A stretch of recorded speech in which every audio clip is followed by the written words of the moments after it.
দয়ার নবী আমার বলেন কাল হাসরের ময়দানে দেখবে এক বান্দা সে জান্নাত পেয়েছে। ইন্নাল আবদাস সালিহা লা ইয়ারফাউ দারাজা ফিল জান্নাহ ফায়াকুলু আন্না লি হাযা ইয়া আল্লাহ। এক ব্যক্তিকে আমার আল্লাহ জান্নাত দান করবেন, আর জান্নাত দান করার পরে জান্নাতে এত ভালো আসন দেবেন, এত ভালো আসন দেবে সে চিন্তা ভাবনা করতে পারবে না যে আমি এত ভালো আসন পেতাম। তাই সে বলবে আল্লাহ গো, আমি এত নেকির কাজ করিনি, এত নেকির কাজ করিনি, আমি এত উঁচু জান্নাতে আসন কি করে পেলাম? আল্লাহ হয়তো টেনে টুনে আমি জান্নাত পেতাম। মাধ্যমিকে একটা ছেলে পরীক্ষা দিয়ে এবার সে দেখছে যে একবারে 90 পেয়েছি, আমি 85, বুঝতে পেরেছেন? কিন্তু ওর ধারণা ছিল খুব বেশি হইলে আমি 35 থেকে 40 পাবো। এবার 85 যদি পাই তাহলে মনে মনে তো প্রশ্ন করবে যে বাকি 45টা কোথা থেকে এলো? যে ঠিক এ 45 বেশি পেয়েছে, তাই বলছে আন্না লি হাযিহি ইয়া আল্লাহ, ওগো আমার মাবুদ, ওগো আমার খালিক, ওগো আমার স্রষ্টা, ওগো আমার আল্লাহ, তোমার দয়ার কোনো শেষ নাই, শেষ নাই। তুমি আমাকে দয়াতে দিলে না অন্য কোনো কারণে আমাকে জান্নাতে এত উঁচু আসন দিলে? তখন আমার আল্লাহ বলবে ইয়াগফিরু লাকা লিওয়ালিদাইকা, বলছে তোমার ছেলে অনেক লোকজনকে নিয়ে তোমার জন্য দোয়া করেছে, অনেক লোকজনকে নিয়ে তোমার জন্য দোয়া করেছে, তোমার ছেলের দোয়ার বরকতে আমি আল্লাহ তোমাকে জান্নাতে এত বড় আসন দিলাম। ও গো নবী কে গো তুমি দাও গো পরিচয়। ও মুসলমান, আজ বাপ হয়তো আপনার দিকে চেয়ে আছে, মা হয়তো চেয়ে আছে, ছেলেরে অনেক কষ্ট করে তোমাকে বড় করেছি। মা বলবে ছেলেরে অনেক দুধ পান করিয়ে তোমাকে মানুষ করেছি, আজ আমি কবরে হয়তো একটু আরাম চাই, তুমি আমার জন্য দান খয়রাত করো। এক ভাই বাবার জন্য 500, মায়ের জন্য 500, কেউ নাই নবীর মাদ্রাসায় দিবেন। এক এক করে আমি দান নেবো, একটু হাদিস আলোচনা করব। আসুন না, আল্লাহ দাদার নামে 500, দাদির নামে 500, নানা নানির নামে 500, আল্লাহ 1500 টাকা দিয়ে চাল্লা, হাজি সাহেব দিয়ে চাল্লা, যারা তোমার নবীর মাদ্রাসায় দান করে চাল্লা, তার বাবা মা, তার দাদা দাদি, নানা নানির কবরটা জান্নাতের বাগান বানিয়ে দাও, আমিন আমিন। আজ আমেনার ঘরে, আজ আমেনার ঘরে হুর পুরীর মেলা রে, নূরের দোলায় দোলেন নবী, নবী সাল্লাল্লাহু আলাইহি রে। আজ আমেনার ঘরে, আজ আমেনার ঘরে হুর পুরীর মেলা রে। 1000 বাই 1100 করে বলছিলাম। আসুন আপনাদেরকে হাদিস শোনাই। আমার নবীর নামে আল্লাহ পাক কত রহমত রেখেছেন, কত বরকত রেখেছেন। বিখ্যাত হাদিসের কিতাব মিশকাত শরীফ পাতা নম্বর 87, হাদিস নম্বর 887 এর মধ্যে হাদিসটা লেখা, আনা আনাস قال قال رسول الله صلى الله تعالى عليه وسلم من صلى عليه صلاه واحده صلى الله عليه عشر صلوات وتتن وعشر خطيئات ورفعت له عشر درجات। সুবহানাল্লাহ। মুসলমান, আমার নবীর নামে আল্লাহ পাক কত রহমত ও বরকত রেখেছেন। আমাদের দেশের একজন কবি, বাংলাদেশ যাকে জাতীয় কবি বানিয়েছে, তার নাম হলো কবি কাজী নজরুল ইসলাম। সাইমউদ্দিন শেখ 500 টাকা বাবার নামে দান করেছেন। আল্লাহ গো, দোয়া করি তার ছেলেকে নিয়ে আল্লাহ তুমি তার বাবার কবরটা জান্নাতের বাগান বানিয়ে দাও। আল্লাহ গো, জানি না তার বাপ কবর কি হালে আছে, আল্লাহ তার বাবাকে জান্নাতি পোশাক পরিয়ে দাও। আল্লাহ গো, তার বাবার জীবনের সাগীরা কবিরা জানা বাজানা সব গুনাহগুলোকে আল্লাহ তুমি মাফ করে দাও, আমিন আমিন। রাসূলে পাক তিনার নাম পাকের মধ্যে আল্লাহ পাক কত রহমত ও বরকত রেখেছেন। তো আমাদের দেশের কবি বাংলাদেশ থেকে বানিয়েছেন জাতীয় কবি, আর আমাদের দেশে এই কবির উপাধি দেওয়া হয়েছে বিদ্রোহী কবি।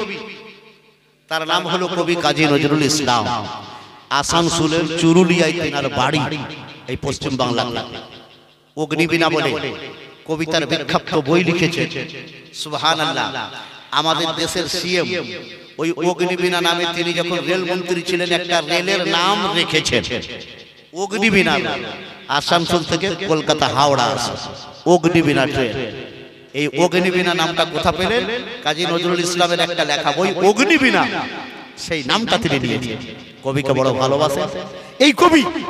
আমার নবী সম্পর্কে কি বলছেন দেখুন, হাদিসটা তো শোনাবো। নবী মর পরশমণি, জোরে বলুন। নবী মর, ঘুম লাগছে? ঘুমোলে তো হবে না, আজকের রাত আনন্দের রাত, বড় সুন্দর দৃশ্য দেখার। একটু পরেই তো ছেলেদের মাথায় দাস্তার দেওয়া হবে। যার কারিগর আপনারা। আলেম ওলামা রাত দিন পরিশ্রম করেছে, কিন্তু করিয়েছেন আপনারা। হ্যাঁ, কোন আলেম সাহেব হয়তো পড়াইছেন, সেক্রেটারি সাহেব এসে বলছে হুজুর আপনি ফাঁকি কেন দিচ্ছেন, আর সেক্রেটারি কে বানিয়েছেন? আপনারা।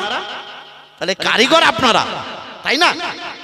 নবী মোর পরশমণি, নবী মোর সোনার খনি, নবীর নাম জপি যে জন সে তো দো জাহানের ধনী। নবী মোর পরশমণি, নবী মোর সোনার খনি, নবীর নাম জপি যে জন সে তো দো জাহানের ধনী। ও নামে মধু মাখা, ও নামে জাদু রাখা, ওই নামের দরুদ পড়েন মওলাই আমার কাদের গনে। ও নামে সুর ধরিয়া পাখি যাই গান করিয়া, ও নামে আকুল হয়ে ফুল ফুটে সোনার বরণে। নবী মোর পরশ মনে, নবী মোর সোনার খনে, নবীর নাম জপি যে জন সে তো দো জাহানের ধনে। ও মুসলমান, আমার নবীর নামে আল্লাহ পাক কত রহমত বরকত রেখেছে। নবীর নাম যে বেশি বেশি জপেছে, শুধু এই জগতের নয়, এই জগতের আখিরাতের দুই জগতের সে বড় ধনী। বেলালে হাবশি শুধু এই জগতের ধনী নয়, এই জগৎ আখিরাত দুই জগতের ধনী। আবু বকর সিদ্দিক এই জগতের শুধু নয়, আখিরাত এবং এই জগৎ দুই জগতের ধনী। ওমরে ফারুক, ওসমানে গনি, আলী মুর্তজা রাদিয়াল্লাহু তাআলা আনহুম, तमाम সাহাবায়ে কেরাম, আমার গাউসে আজম, আমার খাজা গরিব নওয়াজ, আর আমার আলা হযরত মুজাদ্দিদুদ্দিন মিল্লাত ইমাম আহমদ রাজা কা ফাজলে বরেলভি আলাইহি রাহমা ওয়া রিজওয়ান নবীর নাম জপে গেছেন, জপে গেছেন, জপে গেছেন। তাই এই জগতের ধনী এবং আখিরাতেরও ধনী। তারা এই জগতেরও ধনী এবং আখিরাতেরও ধনী। দান বন্ধ হয়ে গেল, যে বন্ধ হলে তো চলবে না।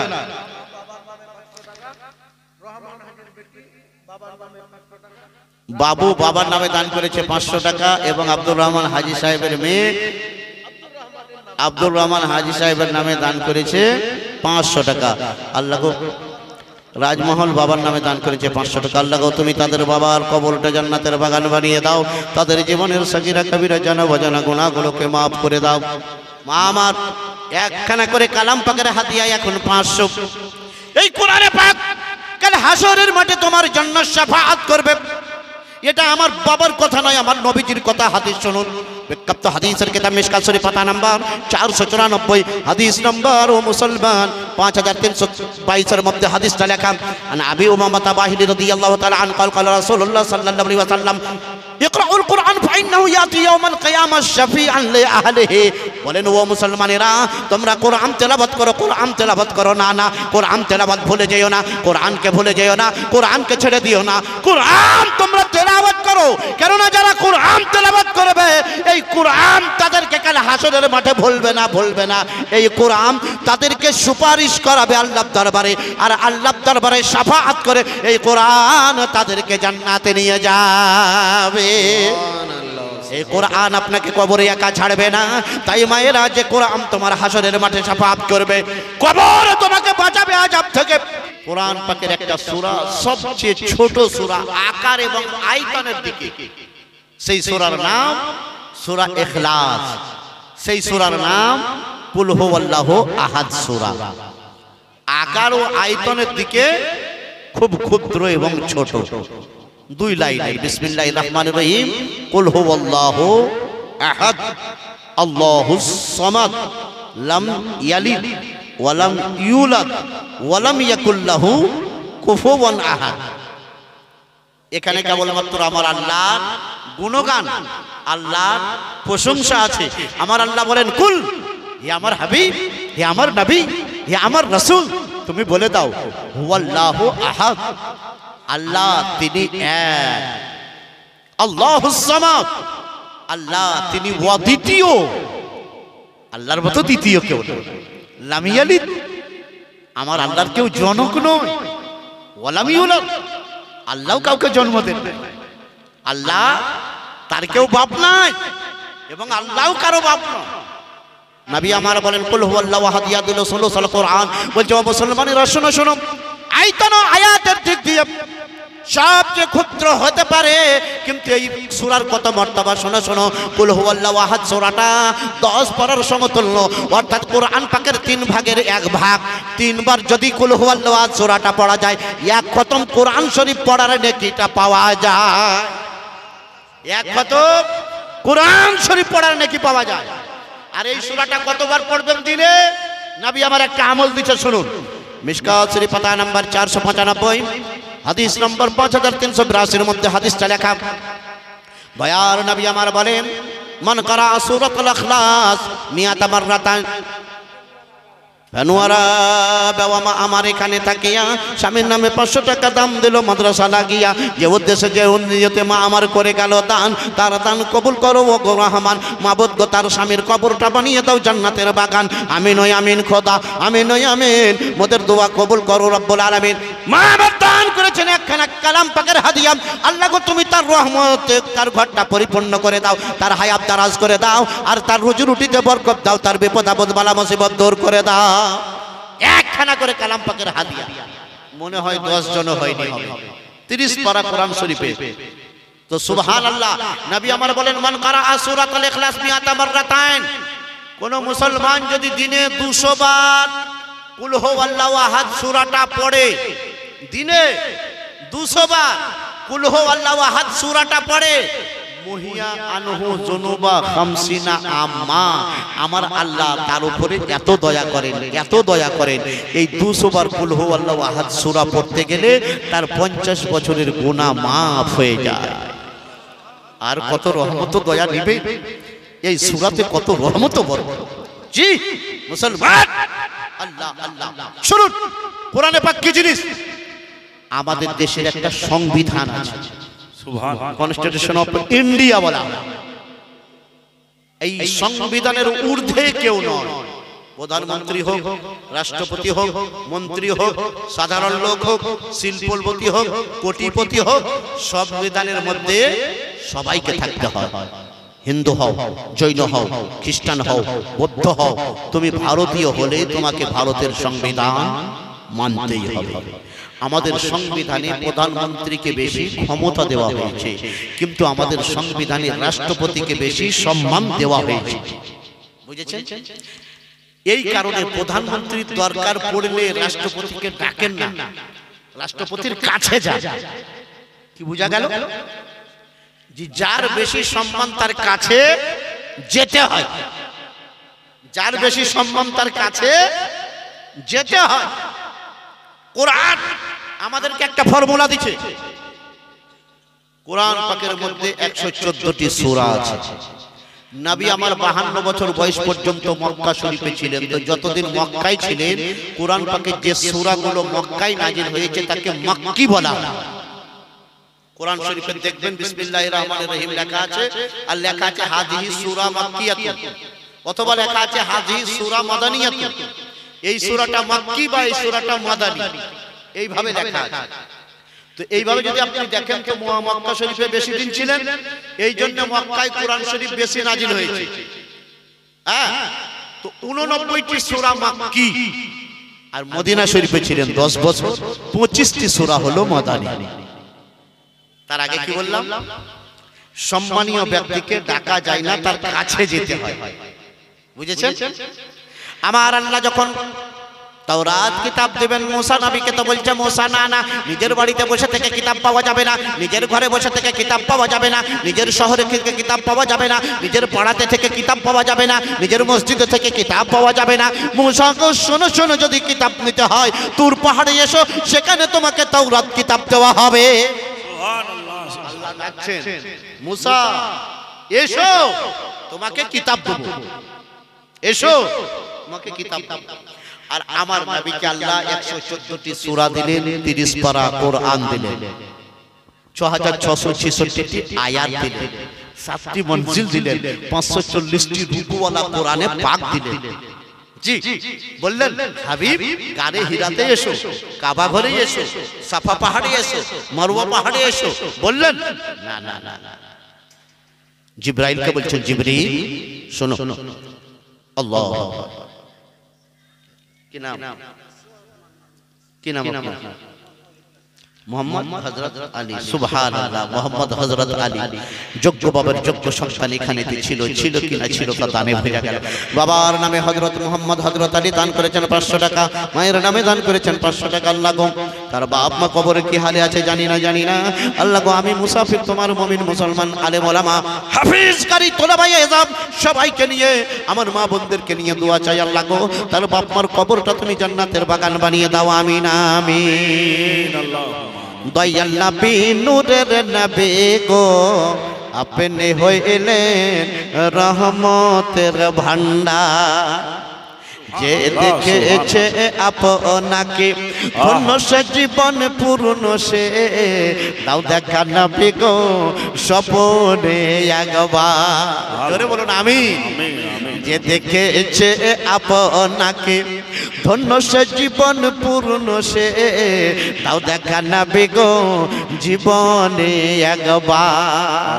দয়াল নবী নূরের নবী গো, আপনি হইলেন রহমতের ভান্ডার। ও মুসলমান, আমার আল্লাহ নবীজিকে বললেন না নবী গো কোরআন নেওয়ার জন্য অমুক জায়গায় এসো, বরং আমার আল্লাহ বলেন জিবরাইল শোনো। জিবরাইল বলেন আল্লাহ আমি সিদরাতুল মুনতাহায়।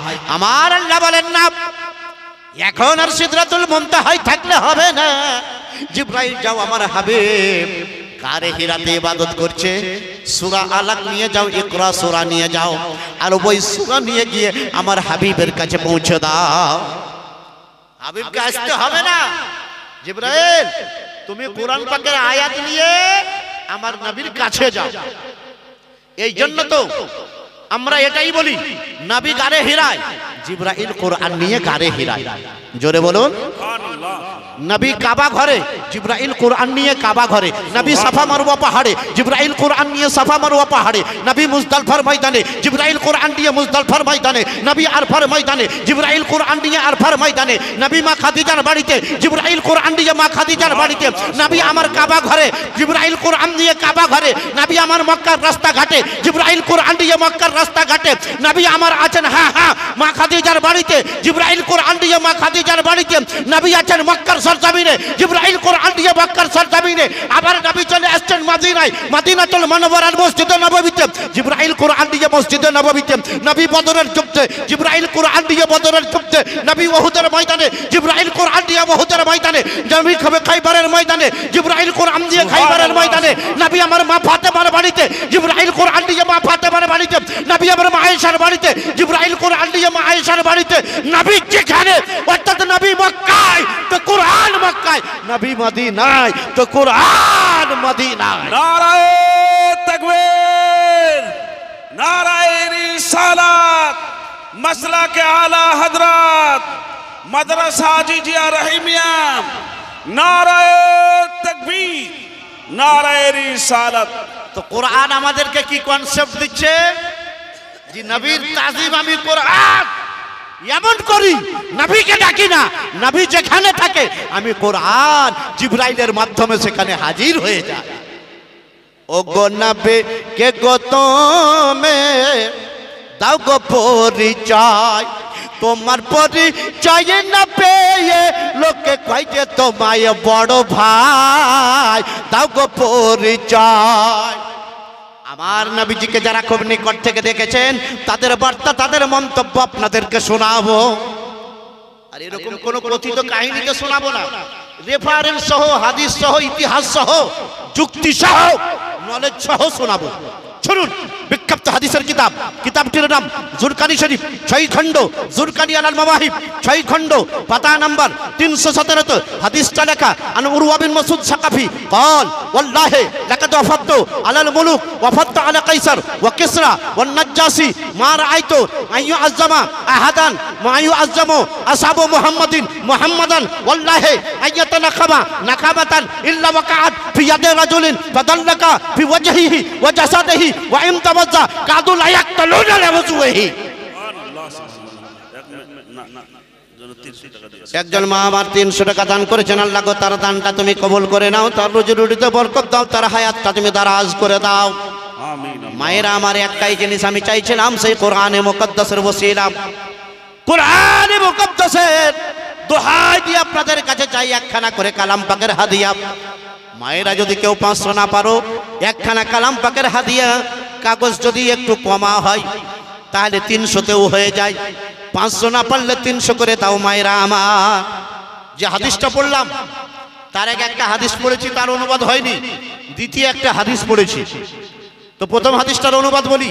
হযরতে আনাস রাদিয়াল্লাহু আনহু তিনি হাদিস বর্ণনা করেন, নবী আমার বলেন, কোন মুসলমান আমার উপরে মান সাল্লাল্লাহু আলাইয়া সালাতান ওয়াহিদা, কোন মুসলমান যদি আমি নবী আমার উপরে একবার দরুদ শরীফ পড়ে, তো আল্লাহ তাআলা আমার নামে এত রহমত রেখেছেন, এত বরকত রেখেছেন, এত দয়া রেখেছেন, এত করুণা রেখেছেন। আমার নাম একবার পড়তে গেলে আল্লাহ তাআলা তার আমল নামায় 10টি নেকি লিখে দেন। সুবহানাল্লাহ, জোরে বলুন। আর আমার আল্লাহর ওয়াফার এখানেই শেষ নয়। দয়াল নবী আমার হাদিস পাকের মধ্যে বললেন, কোন মুসলমান যদি আমার উপরে একবার দরুদ শরীফ পড়ে, আমার আল্লাহ তার আমলনামায় 10টি নেকি লিখে দেন। ঈদের সময় আসছে, একটা প্যান্ট ভালো দিবে তো দেখবেন লেখা থাকবে যে একটা জামা ফ্রি। কলকাতায় কোনো পাড়ায় যদি বিরিয়ানির নতুন দোকান হয় তো বলে 1 প্লেট বিরিয়ানি কিনলে আর 1 প্লেট বিরিয়ানি ফ্রি। তার মানে 2 প্লেট নিলে 1 প্লেট ফ্রি, বা 1 প্লেটের সঙ্গে আর 1 প্লেট ফ্রি। এই ফ্রি ফ্রি বলে সে বেশি বিক্রি করতে চায়, প্যান্ট ফ্রি বলে জামাটাকে বিক্রি করতে চায়। বুঝতে পেরেছেন? মানে এই ভাউতাবাজি ফ্রি। কিন্তু আমার আল্লাহর ওয়াফার কেমন দেখুন। ও মুসলমান, নবীর উপরে একবার দরুদ শরীফ পড়লেন, আমার আল্লাহর দয়া এখানেই শেষ নয়, আমার আল্লাহর ওয়াফার এখানেই শেষ নয়, আমার আল্লাহর মেহেরবানি এখানেই শেষ নয়। মুসলমান, নবী আমার বলেন, একবার আমি নবী আমার উপরে দরুদ শরীফ পড়তে গেলে আমলনামায় 10টি নেকি লেখা যায়, আর তার আমলনামা থেকে 10টি গুনাহকে মুছে ফেলা হয়। আল্লাহ তাআলার অফার এখানেই শেষ নয়। রুফিয়াত লাহু আশারু দারাজাত, আল্লাহ তাআলা তার 10টি দরজাকে, তার প্রমোশনকে আল্লাহ উঁচু করেন। সুবহানাল্লাহ। জানা কি গেল? দরুদ শরীফ একবার পড়লেন 10টি নেকি পাওয়া গেল, 10টি গুনাহ মাফ হলো, আর 10টি প্রমোশন পাওয়া গেল, 30টি জিনিস পাওয়া গেল। তাহলে এ হলো আল্লাহর রহমত। আর এখানেই রহমত শেষ নাই। আমার আল্লাহর রহমত তো বান্দার উপরে এমন হবে, এক বান্দাকে ফেরেশতা জাহান্নামের দিকে টানতে টানতে নিয়ে যাবে। আর সেই বান্দা দেখে নিয়েছে একজন এলাকার আলেমে দ্বীনকে পুলিশ আপনাকে ধরে নিয়ে গেছে। এবারে রানিং পার্টির, রোলিং পার্টির কোন বড় নেতা বসে আছে বাহাদুরপুর মোড়ে, আপনি কি বলবেন? পুলিশকে থামো, আমাদের গ্রামের প্রধান বসে। প্রধান বলছে, কি হলো রে? বলে, পুলিশ আমাকে ধরে নিয়ে যাচ্ছে। প্রধান বলল, ছেড়ে দে।